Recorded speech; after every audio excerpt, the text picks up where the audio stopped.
Good morning, y'all. I'm really worried about my stand today. I feel like it's giving out.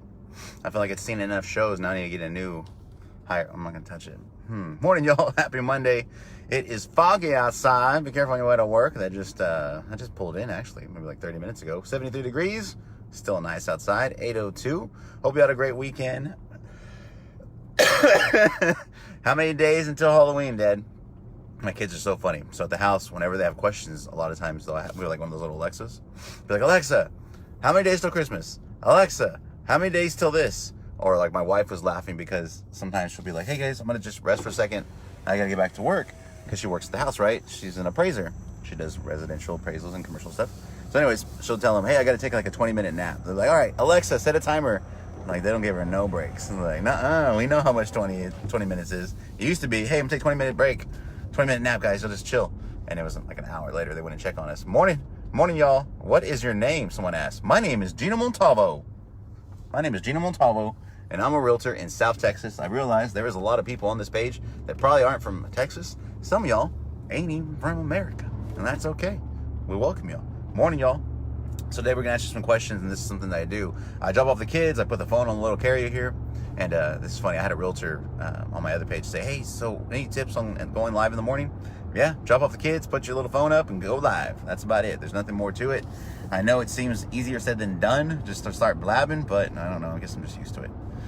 Been a lot of years talking. What's up, JD?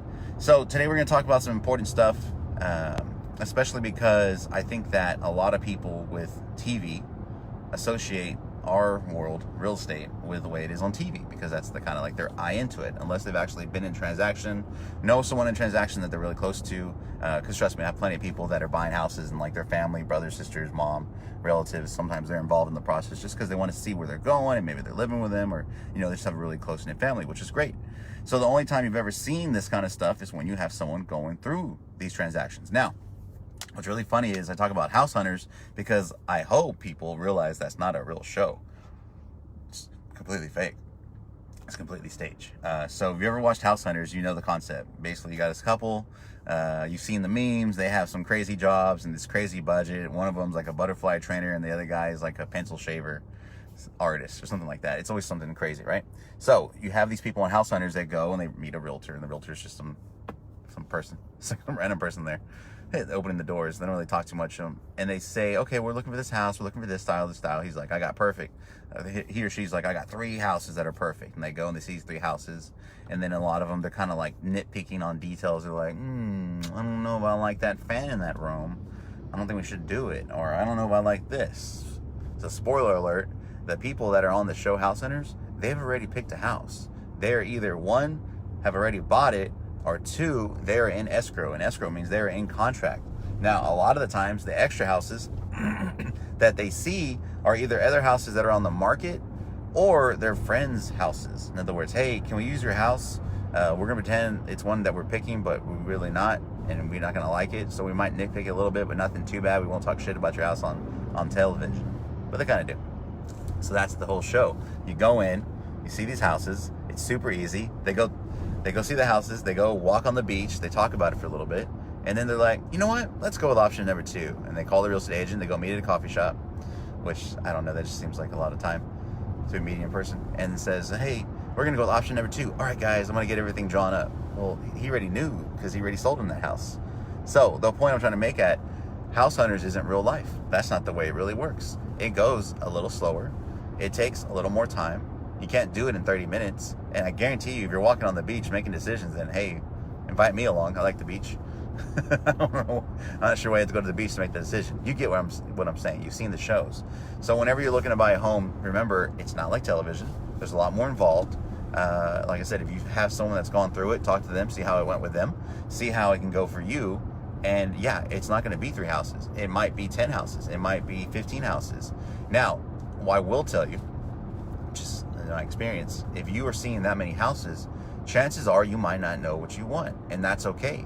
You might not be ready either, because remember, it's not all you can buy. It's not a shopping spree. You're not buying multiple houses. You're buying 1 house, and when you're buying this 1 house, a lot of times we got to treat it like a process of elimination. hey, you know what do we absolutely need? Well, guys, we need 3 bedrooms because there's this many of us. Or, hey, we need to be in this school zone unless we want to switch school zones, and we want to do that.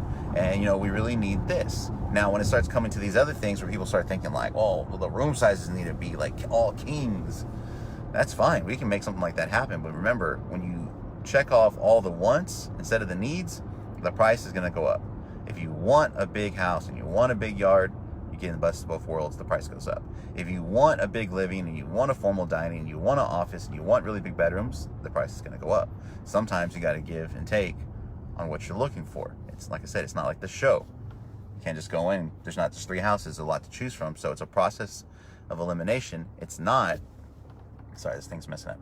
It's a process of elimination. It's not a shopping spree. Always remember that if you're buying a house, you know someone buying a house and they say, oh, just having a problem trying to find the one we want. And it's not that I'm saying to rush it, but just know that's the way it works when you're buying a house. It's not like, hey, let's see 30 houses. That's like dating 30 dudes. Be like, well, can't find the one we want. Well, because you got your mind clouded, 30 different dudes or girls, however you want to work that. So, second question today, and of course, if you have any questions, you can ask inside the comments.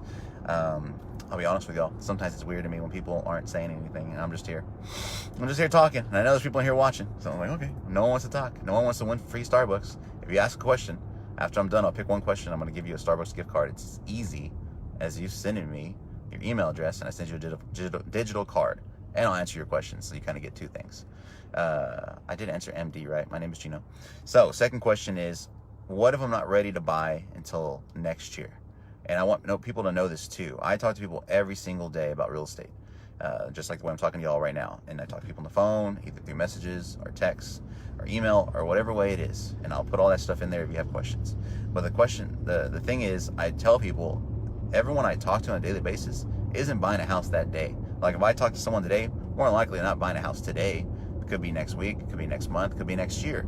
So the point I'm trying to get at is, there's a lot of things you can do now, even if you aren't planning until next year or next quarter or next month or the end of the year to buy a house. And that's okay. There's never too early to find out as much information as possible. Again, I talk to people now that probably aren't going to buy for another 6 months, 3 months. But the reason why we talk now is that way when the time is and they feel like they're ready, they can actually be ready instead of getting stuck in a loop. And I've told tons of people this, and I know people that, man, I should have listened to you and I didn't do it, and I waited and I got stuck in another lease. I had to renew, and I should have basically put it like this. Let's just say your lease ends in January, okay?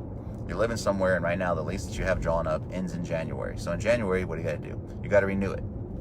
Now, if you're like, well, how long does it take to buy a house? 30 days? Okay.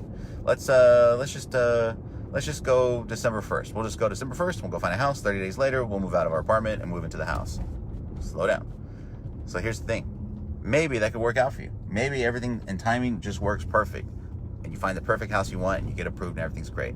But what if you do the same thing and you go to the bank, you go to the lender, and the lender's like, oh, you're not ready yet. It's going to take a couple of months. We can get you there, not far off. There's a couple things you need to do. But then you're like, oh, damn, I wish I would have came back a couple months ago. I could have had this fixed. Okay, I'll just renew the lease. See, you get stuck in a loop. So if that's the case with you, where you're like, it is pretty far off, but I don't know where I stand now. The thing you can always do now is find out as much information as possible. And the most important information you can find out would be your financing. Because without the financing, unless you're paying cash, you ain't getting a house. You got to get ready. You got to make sure your finances are in order. You got to make sure that, hey, you know what? If we're going to buy a house, let's try to cut out all the other stuff that we don't need. All this extra stuff maybe we're paying for that we don't really need anymore, or we're just paying on it, I forgot about it, or, oh, I forgot, man, that one credit card, I'm just paying the minimum payment. Maybe I should just go ahead and pay that one off. That's a lot of high interest. I'm just going to end up overpaying. There's a lot of different things you can do. Oh, do we have enough in savings? I don't know. That's another question too. I had a girl the other day. She said, and I'll just give the easy number. She's like, hey, I want to get approved. I'm not sure if I have enough. I'm always worried that I don't have enough saved. She ended up telling me, she's like, oh, I got like 15 grand saved. I'm like, you have more than enough for what you're looking for you and your family. You have more than enough. Oh, okay, I didn't know that. And see, that's the thing. People, before they talk to lender, don't know how much they have to have. They don't know what the down payment's going to be. They don't know what their monthly payment's going to be. They don't know where, if they have their eye on this one house, maybe they're looking on Zillow, maybe that house payment is going to be a little higher than they think. They're like, oh, okay, maybe we shouldn't be looking that high. maybe we should look a little lower. And that's okay. That's why you got to find out the information now. That way, when the time comes, you'll know, okay, this is what we're looking for. This is the neighborhood. This is the price. We can be approved for this much.